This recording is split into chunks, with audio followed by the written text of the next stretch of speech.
লাউ গাছ বুনছি, লাউ গাছে সেই লাউ ধরছে। এই যে লাউ ধরছে, এই দেখেন লাউ ধরছে।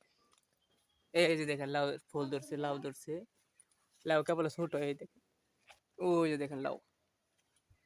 আমার বড় ভাইয়ের বউ বুনছে গাছটা।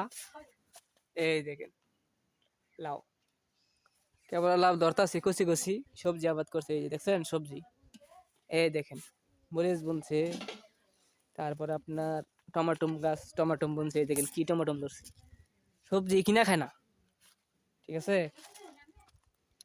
সবজি কিনা খায় না। কি সবজি ধরছে, এই যে আপনার বাগুন গাছ বুনছে। একটু একটু বাগুন ধরছে, এই যে বাগুন ধরতাছে কেবলে।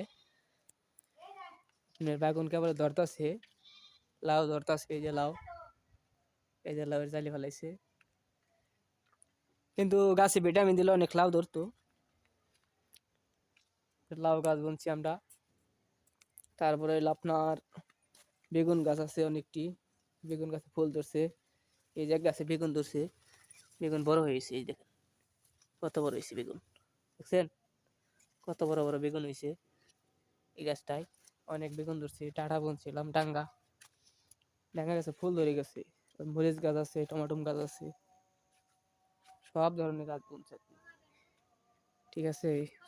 সবজি বলতে কিনে খাওয়া লাগে না আর কি, ঠিক আছে? লাউ গাছ বুনছি, সবই বুনছি। এটা হলো আমাদের বাড়ি, এটাই বাড়ি, দেখছেন? টয়লেট ওই পাশে, টয়লেট করতেছে গোসলখানা শুদ্ধে। এটা বাড়ি। আর এটা হলো টয়লেট গোসলখানা সহ করা হইতেছে। এই যে দেখেন টয়লেট গোসলখানা শুদ্ধ করা হইতেছে। এই যে লাউ গাছ, এখানে মাটি ফালা হয় নাই, মাটি ফালাবো আর কি। অর্ধেক ফালাইছি, আর ওই যে মাটি ফালাবো, ঠিক আছে? এই যে আমাদের বাড়ি, এই যে আমার বউ, এটা আমার বউ।